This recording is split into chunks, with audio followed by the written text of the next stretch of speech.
Andrew, welcome and thank you so much for giving us your time today to be able to go through some of the aspects of your condition. Thank you, Dr. Maj. Andrew, tell me just a little bit about yourself first. How old are you and what do you do? So I'm 31 years old and I currently work as a pharmacist. So tell me, Andrew, when did you first become aware that you had sickle cell disease?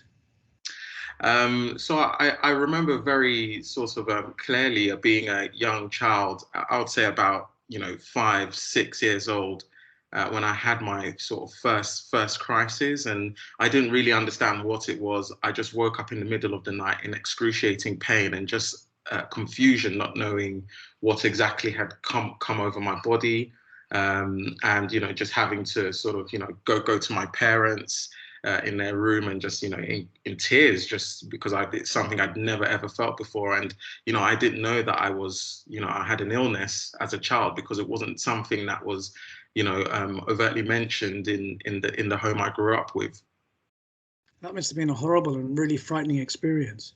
It was really, really daunting, and I used to go to my parents' bedroom thinking that, they had this sort of special orthopedic bed that, had a ability to sort of, do massages. So I thought, if I switched that function on, that it would help it go away. But I noticed my parents would, have to go to the medicine cabinet and bring out, sort of painkillers to give to me. And I just thought, okay, I was probably growing up, or they're just trying to make me better, but I didn't fully understand the implications of what I have today.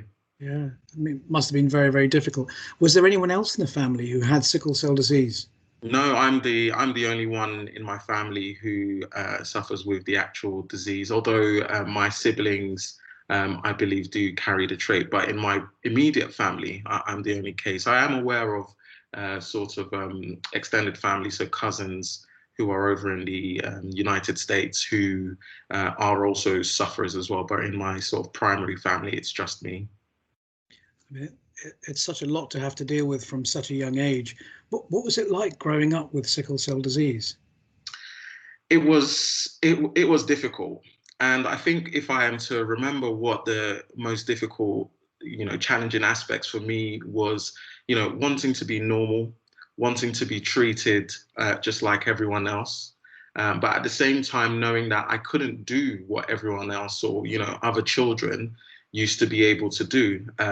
So I'd often find I'd get, really tired very easily. So, I couldn't play, contact sports.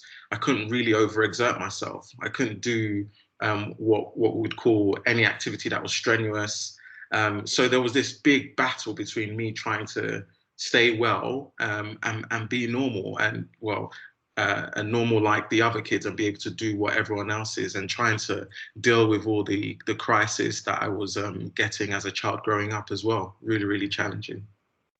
How do you think it affected your relationship with your friends growing up? It was hard because I didn't feel I was able to tell them. I felt, nobody knew about it.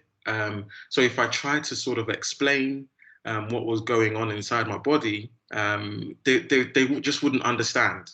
And so I just sort of internalized things and just really, really kept quiet, because with sickle cell disease, you look well. The majority of patients, that is anyway, you look well. There's nothing really overtly noticeable to say that, okay, this person is suffering from an illness. I guess for me, the only thing that was really identifiable was, my eyes were quite jaundiced. So I'm sure people always thought, oh, what's wrong with this child? So I always used to get stares, always used to get looked at. And so that dealing with that alone as well was, a big challenge, as a child or a young person growing up. Do you feel as if it held you back from doing things that you wanted to do in life? Yes, I would say yes and no. My parents, because obviously they always had the knowledge of, the condition I had, they tried to be as cautious as possible.